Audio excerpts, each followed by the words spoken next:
আসসালামু আলাইকুম। সবাই কেমন আছেন? আশা করি সবাই ভালো আছেন।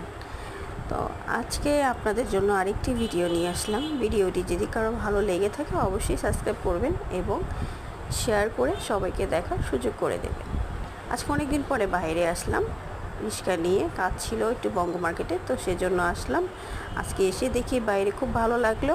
আজকে ওয়েদারটা অনেক ভালো ছিল, যেহেতু এই কয়েকটা দিন অনেক বৃষ্টি হয়েছিল। বৃষ্টির জন্য আমরা কেউ বাইরে কোনো কাজ থাকলো গেলেও অনেক কষ্ট হতো। তো যাই হোক, আজকে অনেকটা ভালো ছিল, আলহামদুলিল্লাহ আজকে অনেক ভালো ছিল। তো অনেক ভালো লাগলো। তো এমন আরও ভালো ভালো ভিডিও জানি আমি দিতে পারি আপনাদের মাঝে, তো সেই দোয়া করবেন। সবার কাছে একটা অনুরোধ রইল, যদি ভিডিওটা ভালো লেগে থাকে অবশ্যই সাবস্ক্রাইব করবেন। যাই হোক, আজকে এই পর্যন্তই ভিডিওটা শেষ করলাম ছোট্ট করে। আবার যাতে এমন ভিডিও আরও ভালো ভালো ভিডিও যেন আপনাদের মাঝে আমি দিতে পারি। তো সবাই ভালো থাকবেন, টাটা।